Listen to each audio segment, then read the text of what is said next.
قبر صحرا علی رو رہے. اعوذ باللہ من الشیطان الرجیم. بسم اللہ الرحمن الرحیم. الحمد للہ رب العالمین والصلاة والسلام علی اشرف الانبیاء والمرسلین خاتم النبیین مولانا و مولا الثقلین جد الحسن والحسین ابی القاسم محمد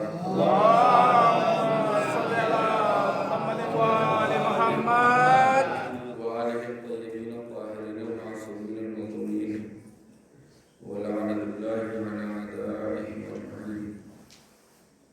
اما بعد فقد قالت سیدتنا فاطمہ سلام اللہ علیہا دعوتنا نظاما للملت وإمامتنا امانا للفرقہ. التماس ہے ایک مرتبہ سورہ حمد اور تین مرتبہ سورہ توحید کی تلاوت فرما کر جملہ مومنین مومنات اور بالخصوص اجاز حیدر صاحب مرحوم کی روح کو احسان کریں.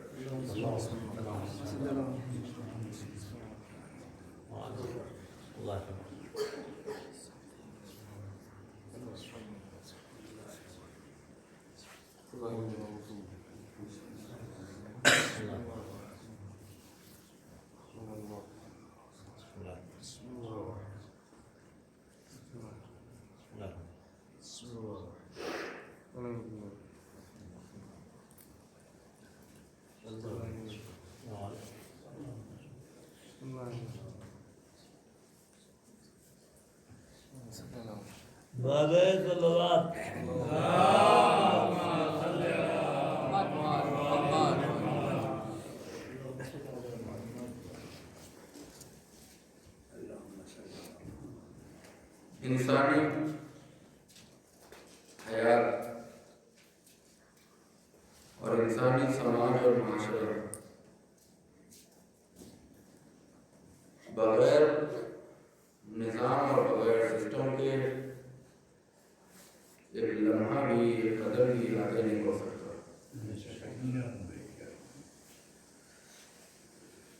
آپ ایسا کوئی معاشرہ ایسی کوئی بستی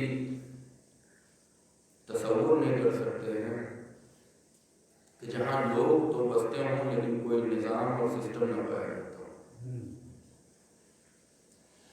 اور اگر آپ تصور کر بھی سکتے ہیں کہ ایسی کوئی بستی ہے، ایسا کوئی قریہ ہے، ایسا کوئی علاقہ ہے جہاں لوگ تو ہیں لیکن نظام نہیں ہے، تو میں دعوے کے ساتھ یہ کہہ سکتا ہوں کہ وہ بستی دیکھنے میں تو انسانوں کی بستی ہو سکتی ہے لیکن حقیقت میں وہاں انسان نہیں پایا جاتا. تو ہر ایک قوم کے لیے، ہر ایک قریے کے لیے، انسانی حیات اور انسانی معاشرے کے لیے ایک نظام اور سسٹم کا ہونا بہت ضروری ہے. اور یہ وہ بات ہے کہ جس کے لیے نہ کسی قرآن کی آیت کی ضرورت ہے اور نہ کسی روایت کی ضرورت ہے. اس چیز کے ضروری ہونے کو اور اس چیز کی اہمیت کو ہر عاقل انسان کی عقل درک کرتی اور اس کو سمجھتی ہے کہ بغیر نظام اور سسٹم کے انسانی معاشرہ آگے نہیں بڑھتا. یہ ابھی پریزنٹ ٹائم میں گاؤں میں کافی ہلچل ہے، ہر گاؤں میں کافی ہلچل ہے.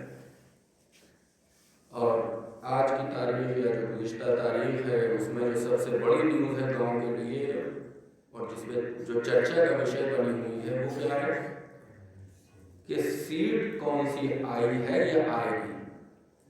ہر گاؤں کی سب سے بڑی ہیڈنگ پریزنٹ ٹائم میں یہی ہے کہ سیٹ جو آئے گی پردھانی کے الیکشن کی وہ کون سی آئے گی یا آ گئی ہو تو آئی ہے یا آئے گی. جو یہ پردھانی کا جو الیکشن ہونا ہے یہ کیا ہے، اتنی چرچا کیوں ہے، لوگوں کے اندر کتنا جو چرچا کا وشے بنا ہوا ہے، اور مختلف موقعوں پر، مختلف چوراہوں پر، مختلف چائے کی دکانوں پر، ہوٹلوں پر، گھروں کے اندر یہ جو باتیں ہو رہی ہیں کہ یہ سیٹ اور وہ سیٹ اور فلاں تاریخ کو الیکشن اور کون کھڑا ہوگا اور کون آ رہا ہے، ضرورت کیا ہے اس چیز کی؟ گاؤں میں کیا لوگوں کے پاس پانی نہیں ہے؟ لوگوں کے پاس کھانے کے لیے اناج نہیں ہے؟ پہننے کے لیے کپڑے نہیں ہیں؟ رہنے کے لیے مکانات نہیں ہیں؟